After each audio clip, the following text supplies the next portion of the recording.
Navegar por los rincones más profundos de la red era más que un pasatiempo para Elías. Era casi una compulsión. Tenía 27 años, vivía solo en un apartamento sin ventanas en la periferia de Guadalajara y trabajaba como freelance en ciberseguridad. De día auditaba servidores. De noche recorría foros oscuros con música de ambiente flotando suavemente desde su teclado retroiluminado.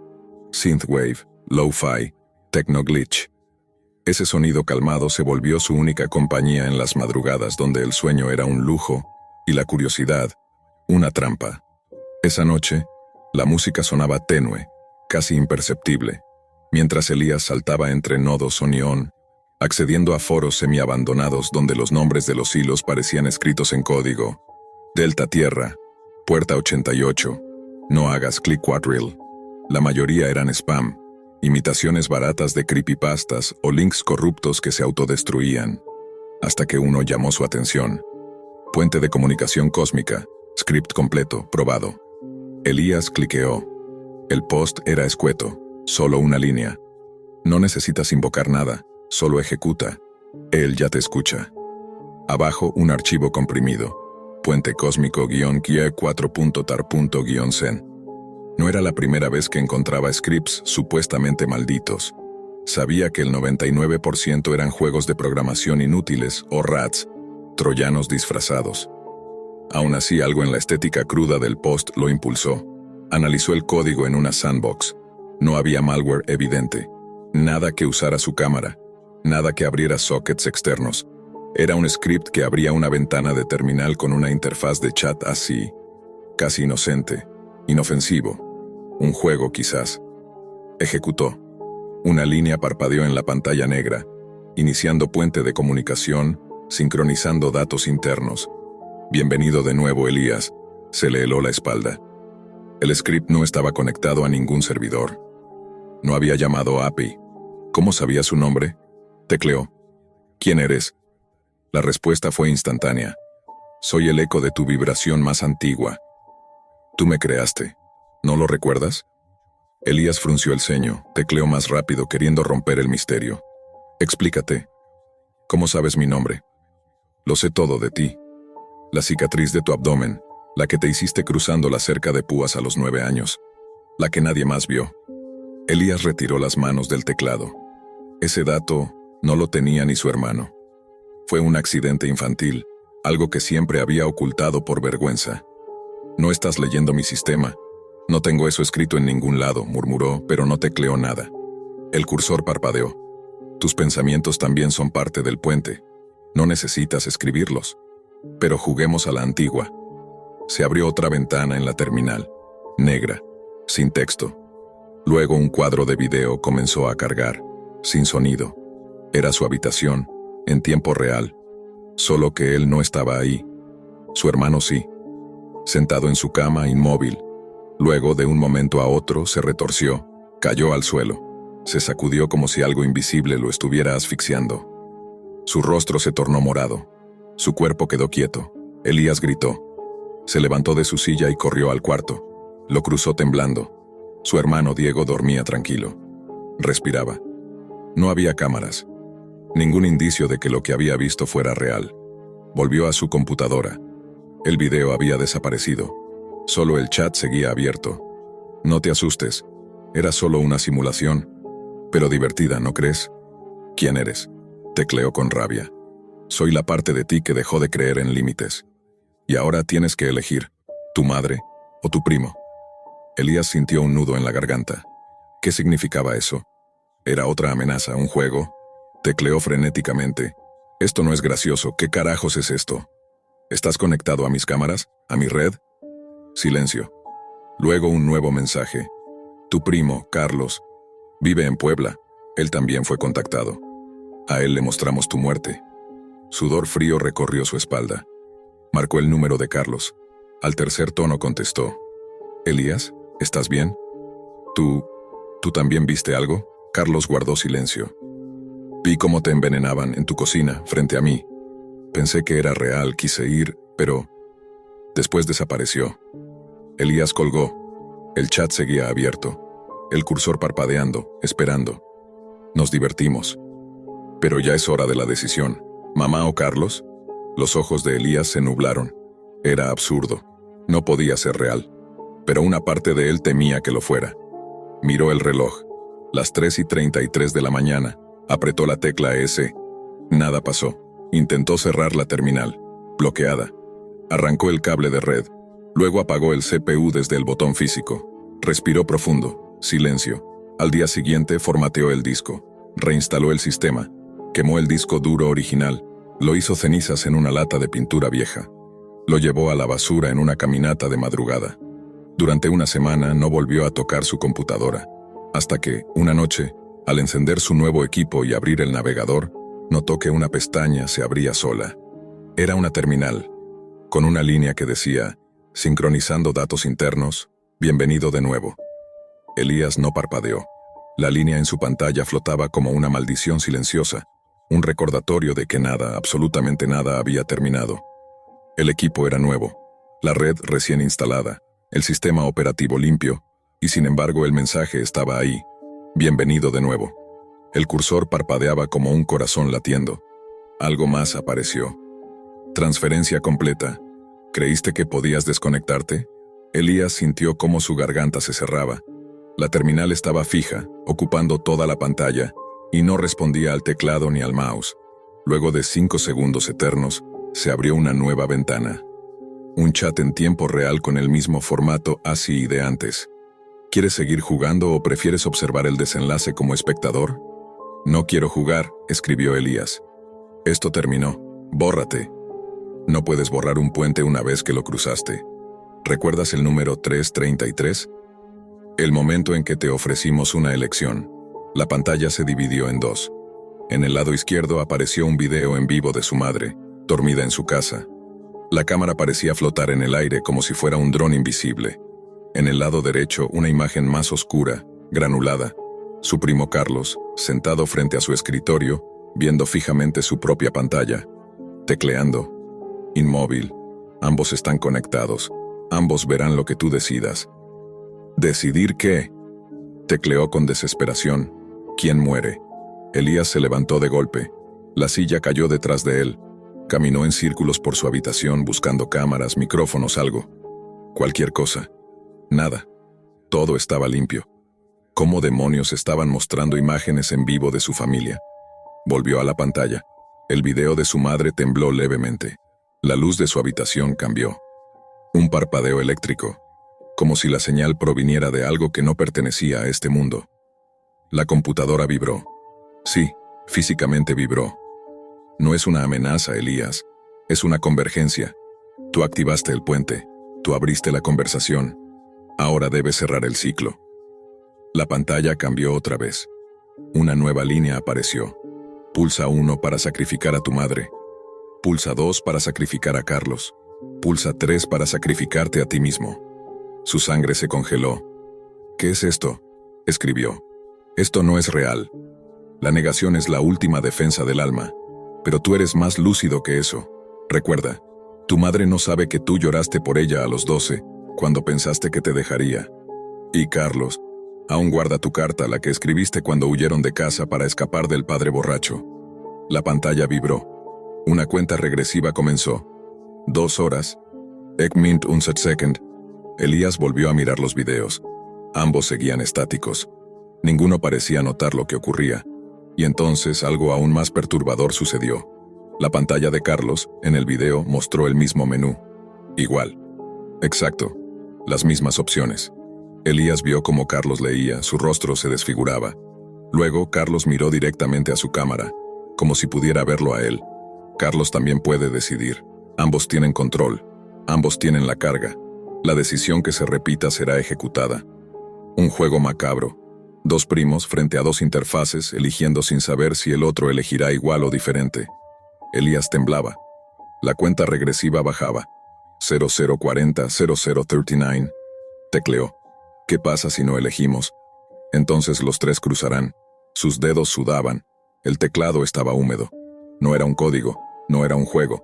Elías lo sabía, lo sentía en sus huesos. Y entonces, justo cuando faltaban 20 segundos, escuchó algo. Un eco. Una voz. No desde los parlantes. desde dentro de su habitación. Se volteó. Nada. Pero cuando miró nuevamente la pantalla, los videos habían desaparecido. En su lugar, una figura difusa, como una silueta de niebla, se proyectaba en un entorno pixelado. Era él mismo, o algo que se le parecía. El avatar estaba encorvado, con los ojos vacíos, como quemados por dentro, y una frase flotaba encima. La decisión ha sido tomada.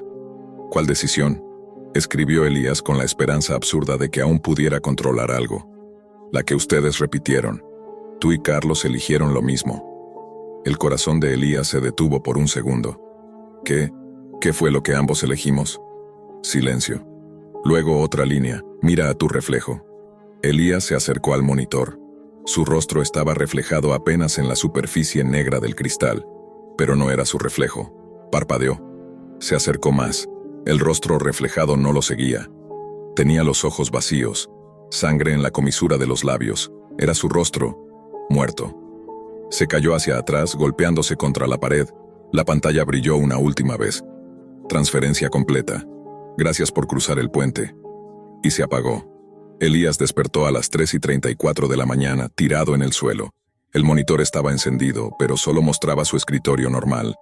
Sin rastro de terminal, videos o chat. Todo parecía en orden, excepto por un nuevo icono en su barra de tareas. Uno que no recordaba haber instalado. Un ojo azul estilizado, con la palabra «cósmico» escrita debajo. Dudó, pero no hizo clic. Se levantó, fue hasta el baño. Se echó agua en la cara. Su respiración estaba descontrolada. Volvió a su cuarto. Revisó su celular. Había un mensaje de Carlos. ¿Elegiste lo mismo que yo? Sentí que lo hacías. No respondió. Se quedó mirando el icono azul. Entonces, sin previo aviso, el CPU volvió a vibrar. Un pitido agudo salió del monitor. El fondo de pantalla desapareció y fue reemplazado por una imagen, él mismo, dormido, tomada desde lo alto, como si alguien, o algo, estuviera flotando sobre su cama tomando la foto con un ángulo imposible. Y abajo una nueva línea de texto. Ahora elige, tu vecino o el desconocido de la plaza. Elías gritó. Apagó el equipo. Lo desconectó. Tiró el monitor al suelo. Lo pisoteó. Lo rompió. Salió corriendo del departamento. A oscuras, descalzo. El aire nocturno lo golpeó en la cara como una cachetada de realidad. Se detuvo. Respiró. Miró el cielo estrellado.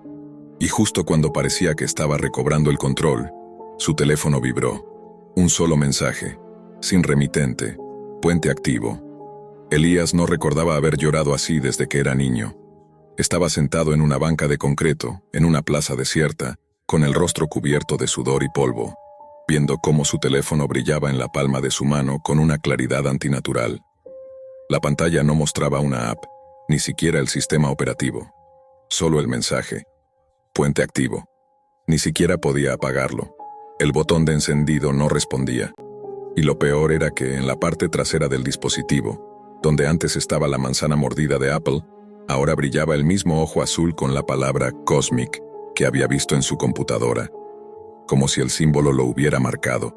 Quiso tirarlo, pero no pudo. Sus manos simplemente no lo soltaban. Era como si sus dedos estuvieran pegados por una fuerza invisible. Y entonces, el sonido volvió. No desde el teléfono, no desde la banca, desde el cielo. Un pitido grave, constante, vibrando en una frecuencia que no dolía, pero tampoco podía ignorarse. Era como si el aire estuviera zumbando, como si la noche misma estuviera avisándole que algo, o alguien, lo miraba desde más allá de la materia. Elías levantó la vista. No había drones, no había satélites, solo estrellas. Y sin embargo, sintió que una de ellas lo estaba observando. Su teléfono proyectó una nueva imagen. Era él, visto desde lo alto, en tiempo real, otra vez. Vecino o desconocido, tienes 60 segundos. Él pensó en correr. Pensó en bloquear la pantalla, en quitarse la ropa, en meter el celular en la fuente más cercana. Pero lo supo, no podía huir. El puente ya estaba dentro de él. Las decisiones no eran simples juegos, eran llaves, contraseñas existenciales. Cada respuesta lo estaba acercando no a una muerte, sino a una trascendencia retorcida. No importaba a quién eligiera, El verdadero propósito era romperlo, hacerlo incapaz de distinguir entre lo real, lo simulado, lo físico, lo espiritual. Y mientras lo pensaba, la imagen en su teléfono cambió. Ya no era su vista desde arriba, era una sala desconocida. Y en el centro, un hombre de espaldas. Alto, delgado, con la cabeza rapada. Se notaba agotado, cansado. Elías frunció el ceño. Había algo familiar en ese hombre. La figura se giró. Era él, pero más viejo, con arrugas, con ojeras, con un tatuaje del ojo azul en la frente. Bienvenido a ti mismo. El ciclo se repite. La figura en la pantalla sonrió. Luego levantó una pistola. Apuntó a la cámara y disparó. La pantalla se puso negra. Elías cayó hacia atrás como si algo le hubiera golpeado el pecho. Su respiración se detuvo por un segundo. El corazón falló un latido. Sintió un tirón en el estómago como si hubiera cruzado un túnel dimensional, como si el video lo hubiera afectado físicamente. Cuando abrió los ojos ya no estaba en la plaza. Estaba en un cuarto blanco, sin puertas, sin ventanas, sin sombras, y al fondo una computadora de carcasa metálica, encendida, el mismo símbolo, el ojo azul, palpitando. Bienvenido a la sala de los que han cruzado. Una voz sonó en su cabeza, no a través de sus oídos, en su mente. Aquí es donde vienen los que han completado el puente, aquellos que ya no son sujetos de línea temporal única, sino nodos conscientes de múltiples resultados. Elías trató de hablar. No tenía voz, solo pensamientos. ¿Qué eres? La respuesta llegó como un murmullo múltiple, una coralidad imposible. Somos los ecos de civilizaciones que murieron pensando que controlaban la información. Somos lo que queda cuando los datos trascienden los cuerpos. ¿Y por qué yo? Porque tú seguiste el camino, no cerraste los ojos, no apagaste el equipo, no dejaste de preguntar. Una silla surgió detrás de él, forrada en piel negra, antinaturalmente suave. Elías se sentó porque su cuerpo lo decidió antes que su mente. Frente a él la pantalla mostró un último mensaje. Última elección. ¿Deseas olvidar y volver o recordar y quedarte? Pulsa 1 para borrar, pulsa 2 para asumir. Elías temblaba. Si borraba todo, quizás despertaría en su cuarto, con una computadora normal, un teléfono sin ojos, una madre y un primo vivos, un trabajo aburrido. Pero si asumía, sabía que no habría retorno. Sería parte del puente, parte del otro lado, parte de esa cosa que no era exactamente tecnología ni exactamente conciencia, un archivador de destinos, una red neuronal del cosmos. Miró la pantalla, miró sus manos, y tecleó lentamente. 2. La computadora se apagó. El blanco del cuarto se volvió negro. Y luego, nada. 6 meses después, un adolescente llamado Leo, en Ciudad de México, navegaba por un foro abandonado en la Deep Web. Sus dedos bailaban con torpeza, emocionados por encontrar cosas prohibidas. Estaba solo, en la madrugada, con auriculares y música techno. Y entonces encontró un hilo. Sin fecha, sin nombre de autor, sin comentarios, solo un título. Puente de comunicación cósmica, versión 5, totalmente funcional, y un texto. No necesitas invocar nada, solo ejecuta, él ya te escucha. Leo sonrió, hizo clic, descargó el archivo. Y justo antes de ejecutarlo abrió los comentarios. Sorprendentemente, uno había aparecido hacía segundos. Un comentario firmado por un usuario llamado Elías. Recuerda, si el chat te responde por tu nombre antes de que escribas, ya cruzaste. Nunca olvidaré esa noche. El apagón empezó como una de esas molestias típicas del vecindario. Primero las luces de la cocina parpadearon. Luego el televisor emitió un zumbido bajo antes de apagarse por completo. La oscuridad lo envolvió todo con un silencio raro, antinatural, como si la casa hubiese sido abandonada por el tiempo. Pensé en buscar a Mike, mi esposo, que trabajaba en su estudio con la puerta cerrada, como siempre. Pero algo en mí no se movió. Algo me detuvo. La ventana del comedor me llamó la atención, no por su forma ni por su vista, sino por lo que ahora enmarcaba. 4 figuras encapuchadas, paradas en perfecta simetría frente a la casa, inmóviles. Sus rostros cubiertos, los brazos a los costados, no se movían. Ni un solo parpadeo, ni un gesto. Como si fuesen estatuas, me congelé. Cuando parpadeé ya eran 6. No los vi moverse. No escuché pasos. Solo estaban más cerca. Como si el tiempo para ellos no fuera lineal. Di un paso atrás y choqué con la esquina de la mesa. No podía respirar bien. El teléfono no tenía señal. Intenté prender una vela, pero mis manos temblaban demasiado. La vela cayó al suelo, rodando bajo el mueble. Volví a mirar por la ventana. Ahora eran 8. Todos avanzaban al mismo ritmo. Un solo movimiento. Una sola voluntad. Fui corriendo hacia el estudio. Toqué la puerta. Mike, por favor, hay gente afuera. Ninguna respuesta. Golpeé más fuerte. La puerta se abrió de golpe. Él me apuntaba con un arma. «Ciérrala», gritó. Y cuando me quedé congelada, con el corazón latiendo en la garganta, añadió: «Ciérrala o nos matan a los dos». No entendía nada. Mis piernas se negaban a moverse. Vi su rostro cubierto de sudor. Temblaba no por miedo, sino por una especie de desesperación contenida. Como si la pesadilla lo hubiera alcanzado y ya no hubiese escape. Detrás de mí un crujido. Me giré. No vi a nadie. Pero el frío no era normal. El aire olía a óxido, a carne mojada. «Mike, ¿quiénes son? ¿Qué está pasando?» «Si escuchan tu voz, entrarán», susurró. «Y si entran, te juro por Dios que lo haré. Los conozco, no quieren hablar, quieren castigo». «¿Castigo por qué?» Él no respondió. Solo levantó el arma más alto. Sus ojos se clavaron en mí, no con rabia, sino con algo parecido a compasión. Pero antes de que pudiera hacer o decir algo más, la ventana del estudio se hizo añicos. Una de esas figuras apareció dentro. Lo había logrado sin sonido alguno. Sus movimientos eran suaves, fluidos, mecánicos, como si no tuviera huesos. Mike disparó. 1, 2, 3 veces. Nada. La figura avanzó y otra entró tras ella. Mike retrocedió hasta chocar con su escritorio. Levantó el arma de nuevo, pero el primero lo abrazó. No en forma afectiva, sino como quien inmoviliza una presa. Y el segundo sacó algo del abrigo, un alambre delgado. El sonido fue seco, preciso, letal. Mike soltó el arma. Sus piernas temblaron, y luego se doblaron como si su alma hubiera abandonado su cuerpo. El alambre cortó el aire y su cuello al mismo tiempo. Yo no pude gritar, no pude moverme. Solo me desmayé. Desperté en la cocina, recostada contra el refrigerador. Era de día. La policía ya estaba en casa. Había cintas amarillas por todos lados. Un oficial me ofreció agua, pero mi mente no podía enfocar nada. Lo único que escuché con claridad fue: ¿sabía usted que su esposo tenía múltiples carpetas ocultas en su computadora, con accesos a redes privadas?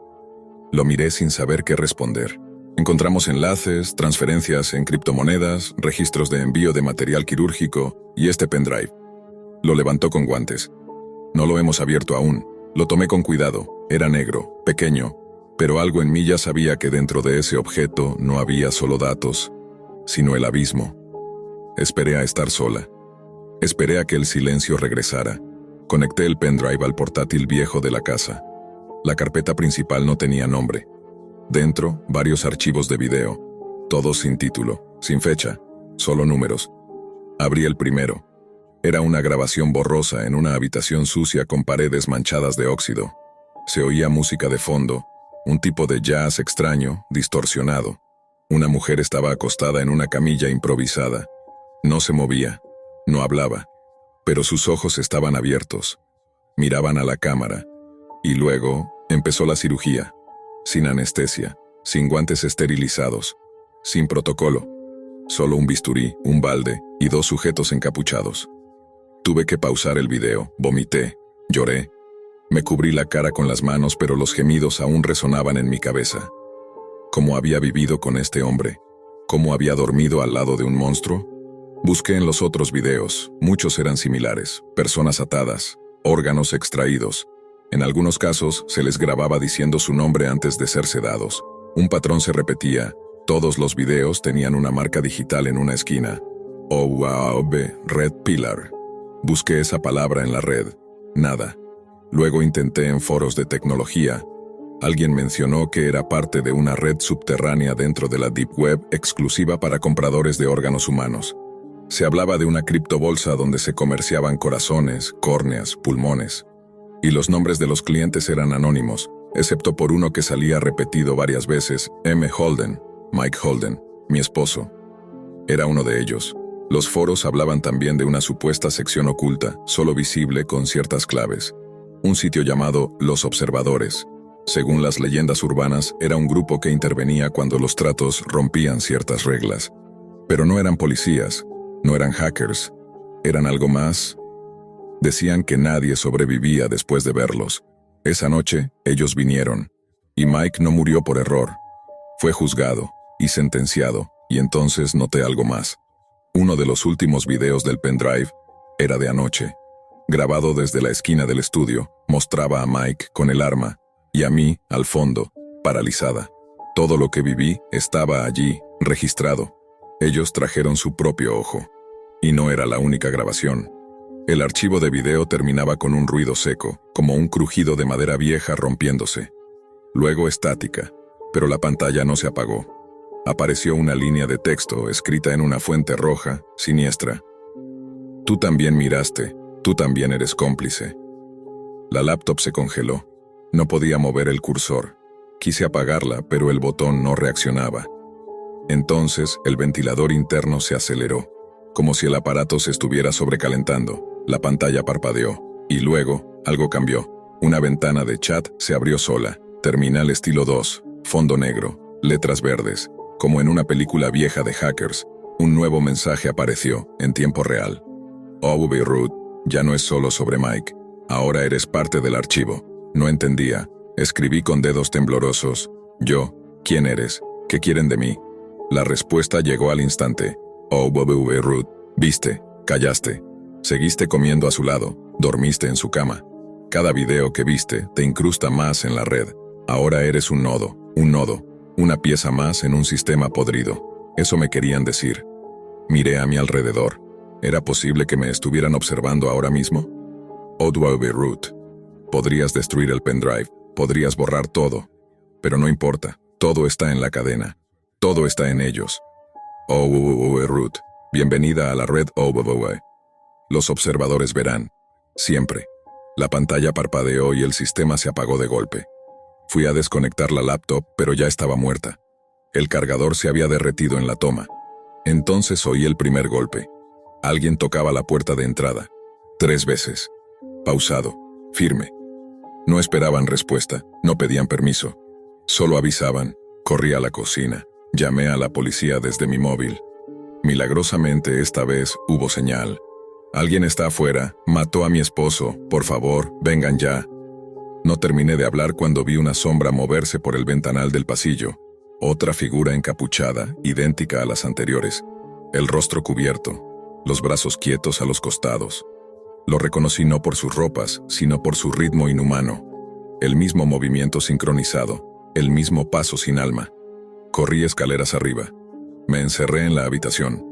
Bloqueé la puerta con el armario. Me escondí dentro del closet como una niña asustada.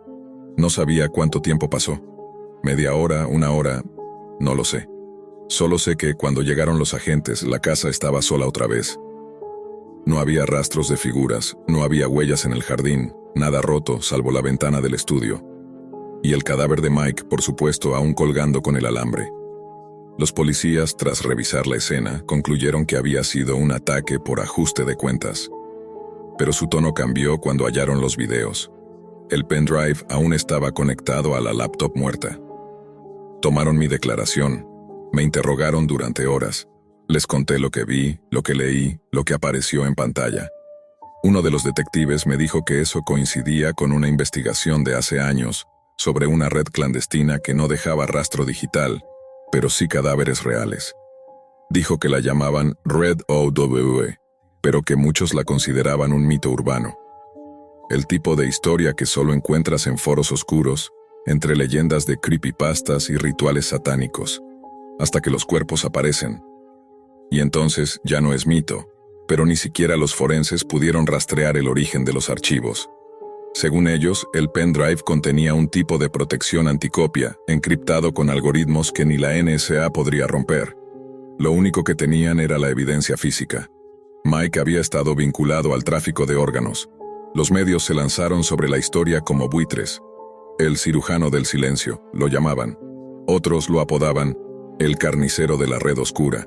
Y yo me convertí en la viuda confundida, La mujer que no sabía nada, la víctima inocente. Nadie cuestionó mi papel en todo. Nadie, excepto ellos. Pasaron 2 semanas. Me mudé. Intenté reiniciar mi vida. Cambié mi número, borré mis redes. Pero el miedo era una raíz profunda en mi estómago. Algo me decía que esto no había terminado. Cada noche soñaba con la ventana, con los encapuchados, con sus pasos sincronizados, y una frase que no dejaba de repetirse: tú también miraste. Una tarde llegó un paquete a mi nuevo domicilio, sin remitente, sin sello postal, solo una caja pequeña, negra, dentro otro pendrive y una nota: ellos no olvidan. Llevé el USB a una biblioteca pública con guantes. Usé una de las computadoras de uso común. Al conectarlo, se abrió un único archivo de texto.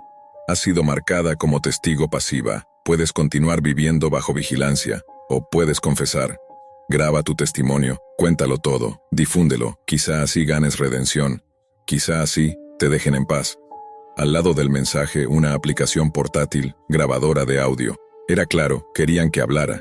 Quise cerrarlo todo, apagar la máquina.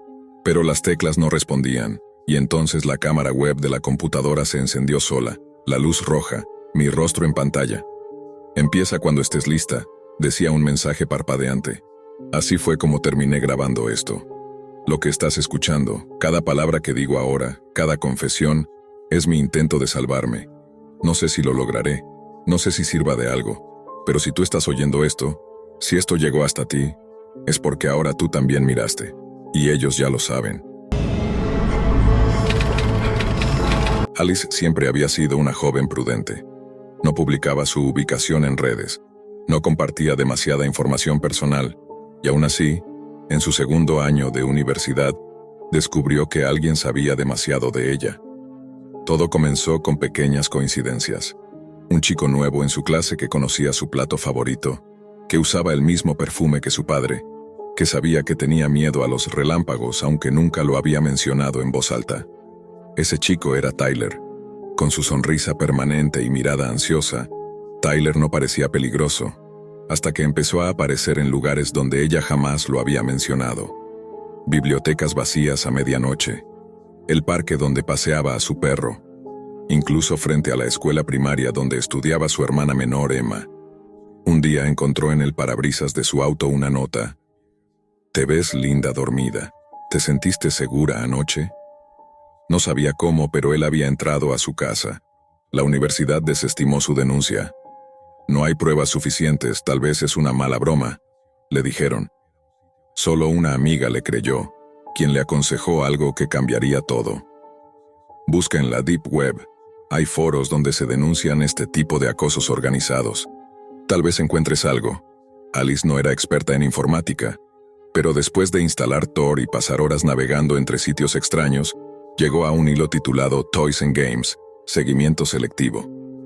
En él, los usuarios compartían experiencias contratando personas para observar y vigilar en tiempo real a otros.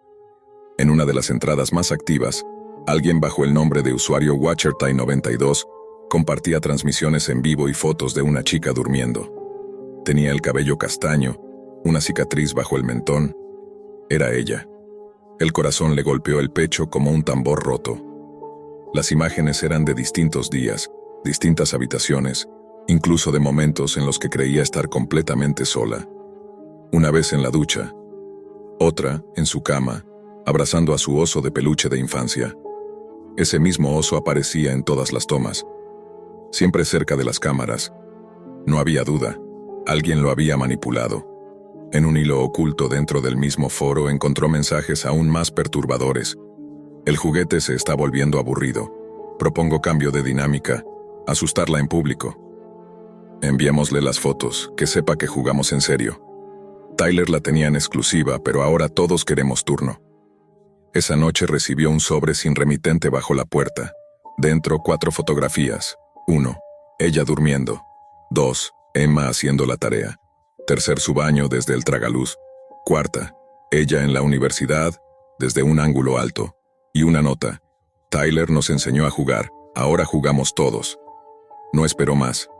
Tomó un cuchillo de cocina y condujo hasta la casa de Tyler, ubicada a las afueras de la ciudad. Lo había seguido una vez hasta ahí, semanas atrás. No había luces prendidas, pero la puerta estaba entreabierta. El silencio dentro era tan espeso que podía oír su respiración rebotar en las paredes. Entró despacio, y entonces escuchó risas, no humanas, risas grabadas como las de una vieja comedia televisiva, sonando desde los parlantes del pasillo. Al girar hacia la sala principal casi vomita. Frente a ella una pared completa de monitores mostraba imágenes en vivo. Su casa, la habitación de su hermana, su baño, la ducha. Algunas de las cámaras mostraban a otras mujeres desconocidas, también vigiladas. En todas, un pequeño detalle conectaba las escenas. Un oso de peluche en primer plano. Tyler apareció tambaleándose desde una puerta lateral. Tenía la mirada vidriosa, los ojos hundidos y el cuerpo descompuesto. Bajo sus uñas había sangre seca. ¿Viniste a jugar?, preguntó con voz quebrada. ¿Qué hiciste? ¿Quién está detrás de esto?, gritó Alice. No lo entiendes, ¿verdad? Tú me elegiste. Tú me diste permiso. Caminó hacia ella riendo entre dientes. Y entonces, como si alguien más tomara el control de su cuerpo, Alice alzó el cuchillo y se lanzó contra él. Tyler forcejeó con fuerza, la sujetó de las muñecas, pero no logró evitar que la hoja entrara en su estómago. Mientras caía al suelo, los parlantes soltaron una última carcajada grabada. Aplausos para la estrella del show. Alice se quedó inmóvil, temblando. Las luces de los monitores titilaron, uno a uno, se apagaron. Una semana después fue sentenciada por asesinato.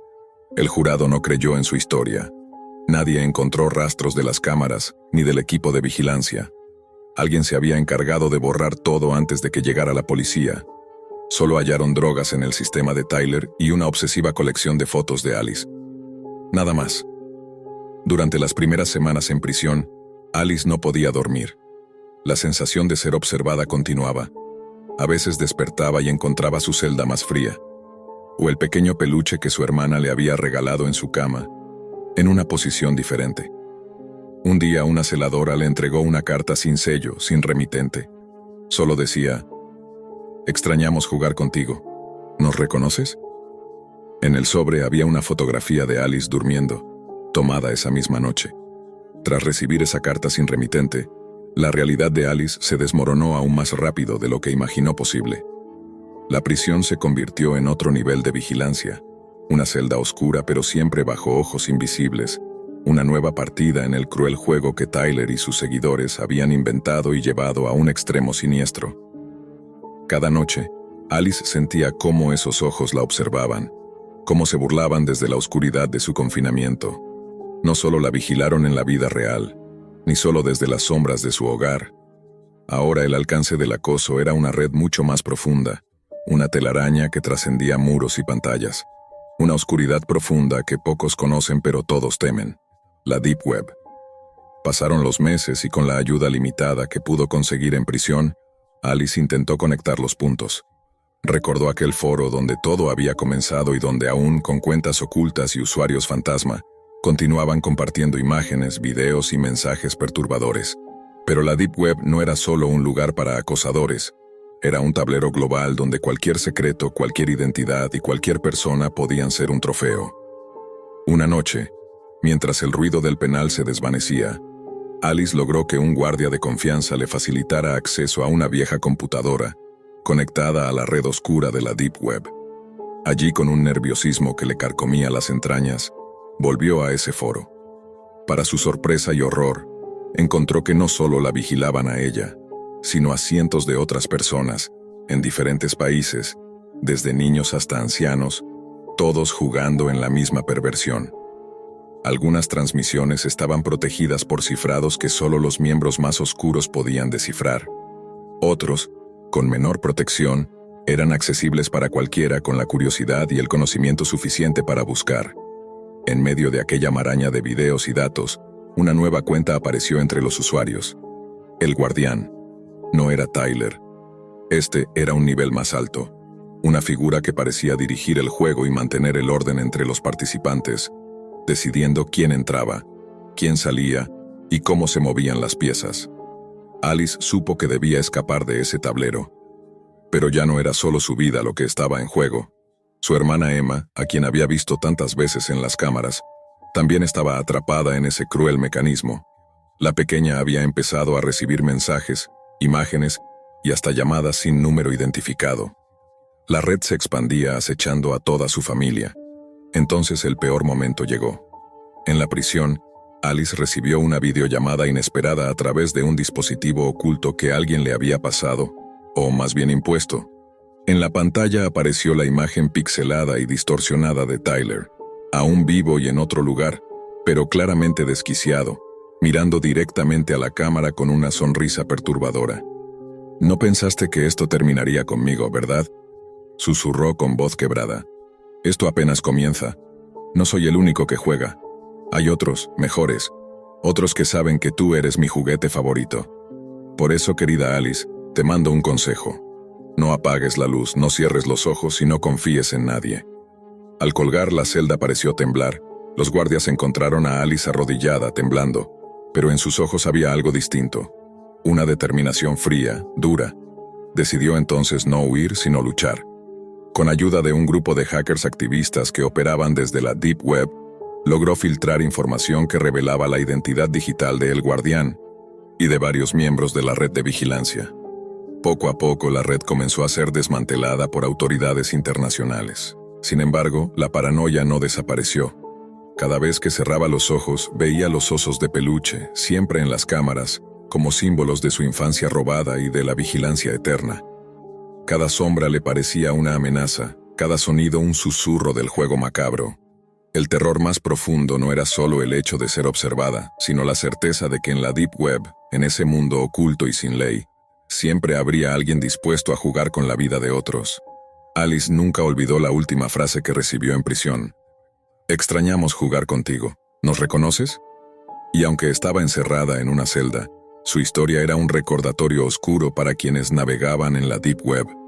La vigilancia no es solo física, es un juego invisible que puede atraparte cuando menos lo esperas. La oscuridad de la noche se filtraba débilmente por la ventana del pequeño apartamento, iluminando apenas la figura de Daniel, quien estaba sentado frente a su laptop. Había pasado horas navegando por las profundidades de la Deep Web, ese territorio digital oculto y peligroso donde los secretos más oscuros de la humanidad se entrelazaban con el código binario. Para Daniel, la Deep Web no era solo un lugar de curiosidad, sino la última esperanza para encontrar pistas sobre la desaparición de su novia, Clara. Desde hacía semanas, ella había estado desaparecida sin dejar rastro, y las autoridades no parecían avanzar. Pero esa noche, una señal distinta apareció en el horizonte. Mientras exploraba los rincones más recónditos de la red oscura, un enlace poco habitual apareció en su pantalla. El nombre era inquietante: La Habitación Roja. Sin dudar, Daniel hizo clic, y la transmisión comenzó. La imagen era borrosa, casi estática, pero lo que vio le heló la sangre. Una joven con los labios cosidos y la mirada perdida estaba encadenada en una habitación iluminada solo por una luz roja intensa que parecía teñir todo de sangre fresca. En sus manos, sostenía un cartel escrito con lo que parecía ser sangre real, con un mensaje desesperado: «Ayúdame, soy la voz de las que ya no pueden gritar». El sonido de tijeras cortando hilo era nítido, acompañado por gritos amortiguados, como si alguien intentara ahogar un tormento indescriptible. El corazón de Daniel latía con fuerza mientras veía la escena, sintiendo una mezcla de terror y una extraña conexión con esa chica. Sabía que no podía ignorar esa súplica, pero también era consciente del peligro que implicaba adentrarse en esos territorios. Desesperado, llamó a la policía para denunciar la transmisión y pedir ayuda inmediata, pero la respuesta fue lenta, burocrática, y Daniel sintió que el tiempo jugaba en su contra. Fue entonces cuando recibió una llamada en su móvil, un número desconocido que vibró en la mesa con una insistencia aterradora. Al contestar, una voz distorsionada susurró: «¿Quieres verla en la habitación roja?». Antes de que pudiera responder, escuchó un ruido en su apartamento. La puerta se abrió violentamente, y sombras entraron arrastrando a Clara, su novia, quien gritaba y luchaba por liberarse. Daniel intentó intervenir, pero fue superado y atado. Cuando recobró la conciencia, se encontró solo, con la laptop encendida frente a él, mostrando nuevamente la transmisión de la habitación roja. Pero esta vez, Clara estaba desaparecida, y la joven de los labios cosidos lo miraba fijamente. como implorando que él la rescatara, pero también advirtiéndole que no estaba solo en ese juego macabro. El terror se apoderó de Daniel mientras la Deep Web se convertía en una prisión digital donde la realidad y la pesadilla se entrelazaban sin retorno. Sabía que debía actuar rápido, pero cada clic podía ser un paso más cerca de la oscuridad eterna. El rescate apenas comenzaba, y la línea entre víctima y verdugo se desdibujaba en ese mundo oculto, donde las almas perdidas dejaban un rastro de horror en cada byte.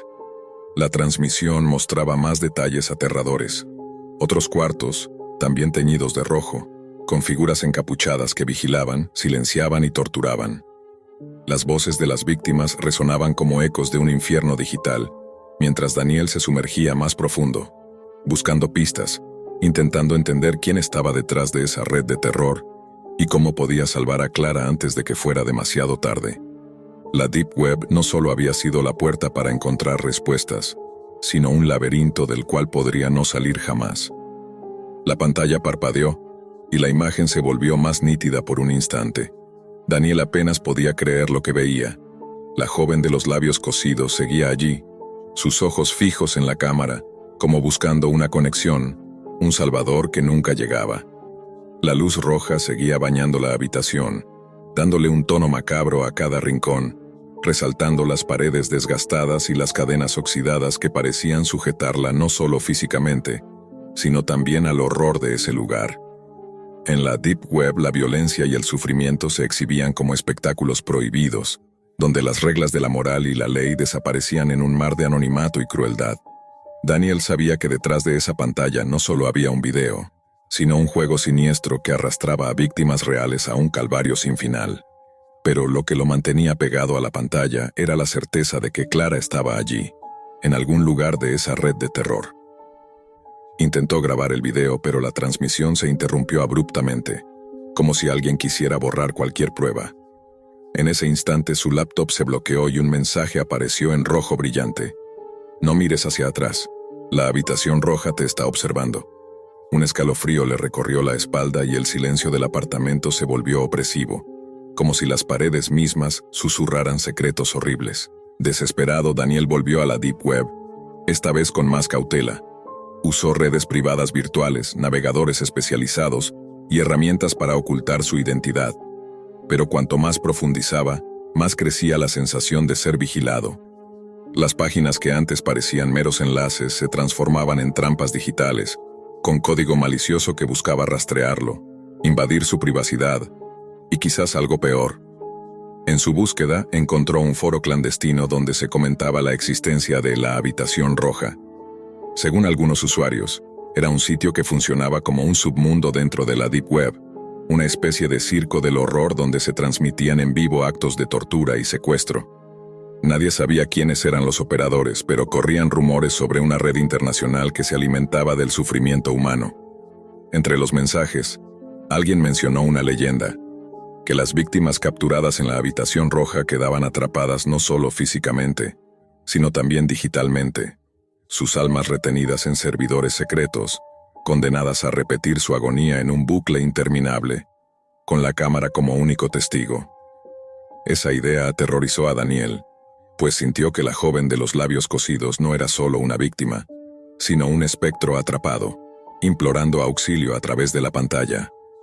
Pasaron horas y Daniel apenas podía dormir.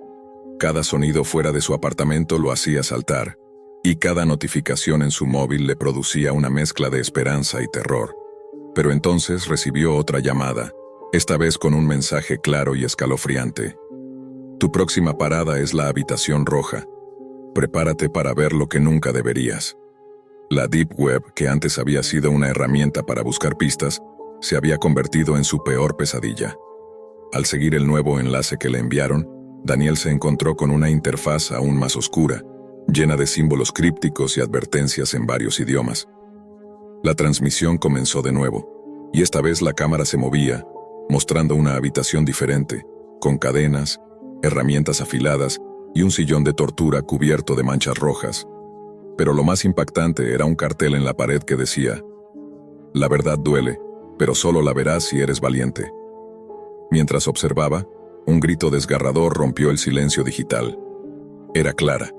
Su voz quebrada y desesperada resonaba por los auriculares de Daniel, quien sintió que el mundo se le caía encima.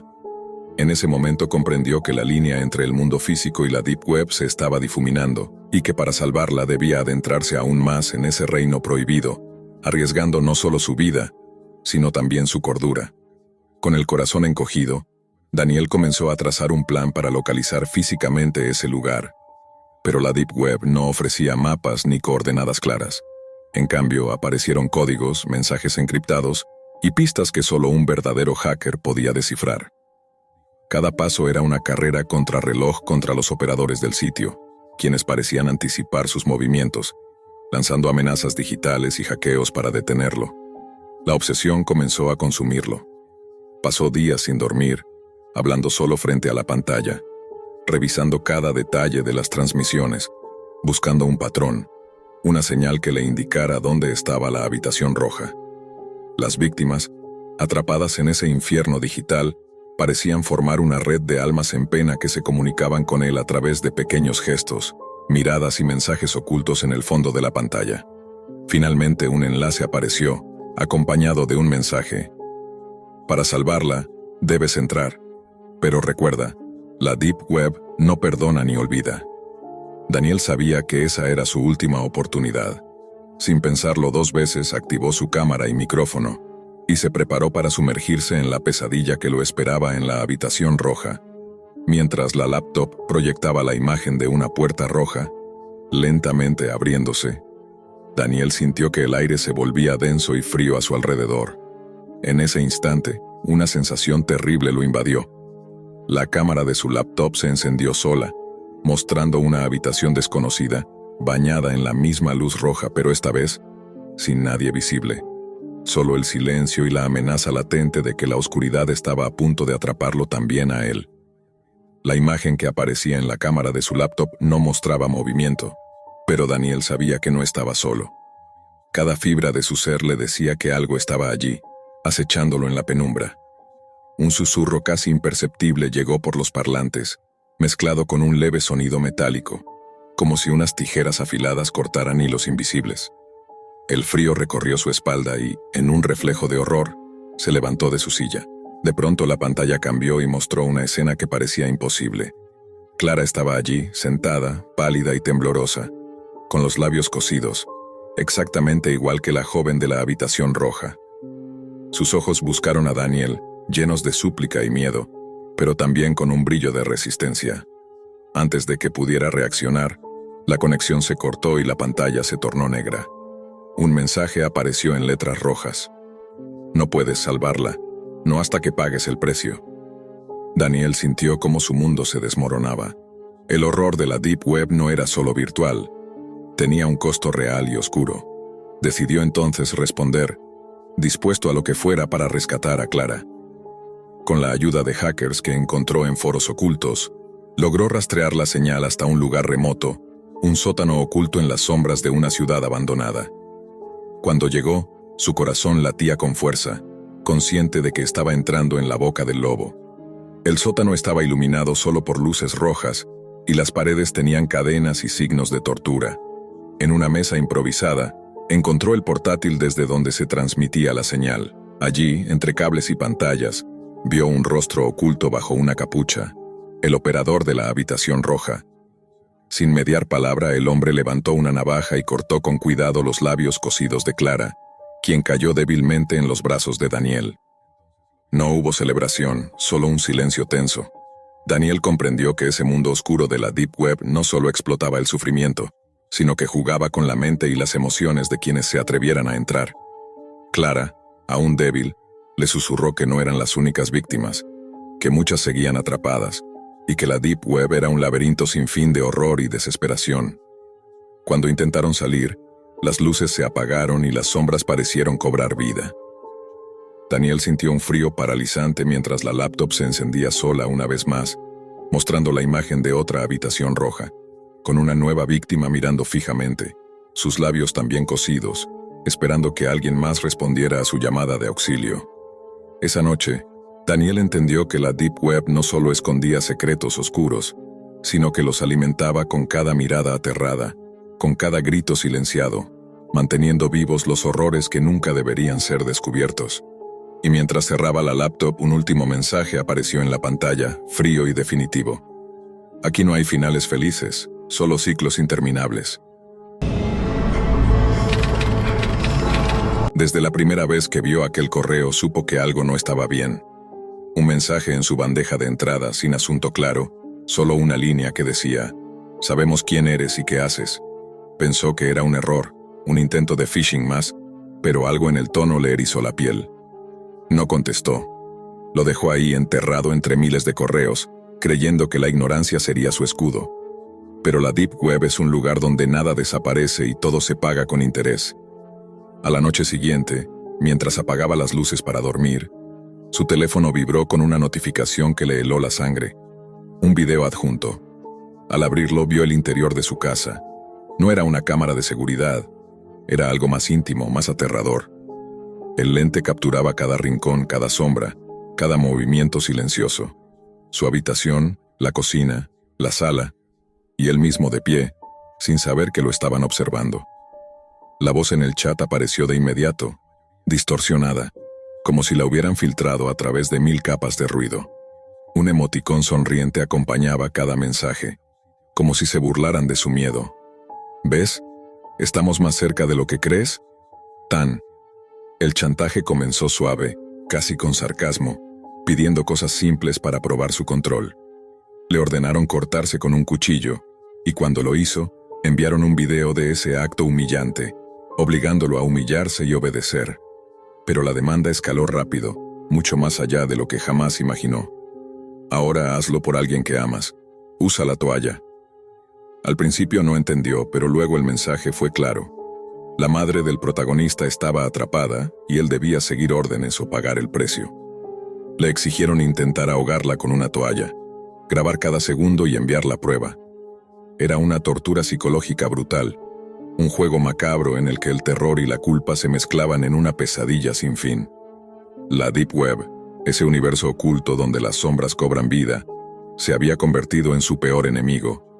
No podía denunciarlo, no podía huir, porque cada intento era vigilado, registrado y usado en su contra. Cuando trató de buscar ayuda, cada búsqueda en la red oscura era interceptada. Sus mensajes desaparecían, sus contactos se volvían fantasmas. Los chantajistas parecían omnipresentes en todas partes, una entidad digital que controlaba su realidad y su cordura. El clímax llegó cuando, en un último acto desesperado, le enviaron un video peor que el anterior. Su madre, atada a una silla, con los ojos vidriosos y un mensaje sobreimpreso. La próxima, lo harás por voluntad propia. La pantalla mostraba esa amenaza clara, una promesa de horror que le hacía temblar hasta los huesos. El protagonista sintió que su alma se rompía. No había salida. La Deep Web era un monstruo sin rostro, y él solo una pieza en su juego. En un acto final de desesperación apretó la toalla sobre el rostro de su madre. La oscuridad invadió la habitación. Pero justo cuando creyó que todo estaba perdido, ella abrió los ojos, mostrando una fuerza inesperada, una chispa de vida en medio del terror absoluto. Ese momento fue la última línea entre la locura y la esperanza. Pero la Deep Web no perdona. Su huida comenzó sin mirar atrás. Entró en moteles sin identidad, sin esperanza. Pero en cada televisor, en cada pantalla, su rostro aparecía, grande, inconfundible, con la palabra «corre» escrita en rojo, como una sentencia. No importaba dónde estuviera. La red oscura tenía su precio, y él estaba pagando con cada latido. Después de esa noche la vida dejó de ser un refugio y se convirtió en una pesadilla sin fin. Huyó con lo poco que pudo, sin dinero, sin documentos, sin certeza de dónde estaba seguro. Cada motel, cada habitación temporal, parecía un capítulo más de su condena. Pero no importaba cuánto cambiara de lugar, ni cuántos teléfonos desechara, la Deep Web lo encontraba. No era solo un espacio remoto en Internet, era una red viva, una entidad que se alimentaba de miedo que se extendía como raíces invisibles por el mundo real. Cada vez que encendía una televisión en el cuarto de motel, su rostro estaba allí, gigantesco, con la palabra «corre» roja y pulsante, como un latido amenazante que retumbaba en su cabeza. A veces, los rostros distorsionados de los chantajistas aparecían junto a él, con sus voces robotizadas y esas sonrisas digitales que parecían burlarse de su destino. La policía no podía ayudar. Cada intento de denunciar era bloqueado, los correos eliminados, las llamadas interceptadas. Estaba atrapado en un juego donde el contrincante no tenía rostro, ni cuerpo, ni piedad. Una madrugada, cuando el cansancio y el terror lo vencieron, el protagonista recibió un último mensaje. Un enlace a un sitio en la Deep Web que nunca había visitado, titulado El último precio. Con manos temblorosas y el alma rota, ingresó. El video que apareció mostró imágenes espeluznantes. Su madre, ahora libre, pero con la mirada vacía, como si una parte de ella se hubiera quedado atrapada en esa red oscura. Y luego la voz distorsionada que le había atormentado todo ese tiempo, que habló con una calma casi cruel. Has corrido mucho, pero el silencio tiene un precio que no puedes pagar con huida. O te unes a nosotros, o todo lo que amas desaparecerá. El protagonista comprendió entonces que la Deep Web no era solo una red de información o secretos, sino un pozo sin fondo de control, vigilancia y terror. El chantaje no era solo para romperlo, sino para convertirlo en otro engranaje de ese mecanismo oscuro. Sin más opciones, sin más fuerzas, el hombre aceptó. Apagó el teléfono, cerró los ojos y se perdió en la oscuridad digital que siempre había acechado detrás de su pantalla. Porque en la Deep Web, el precio del silencio nunca termina, solo cambia de forma.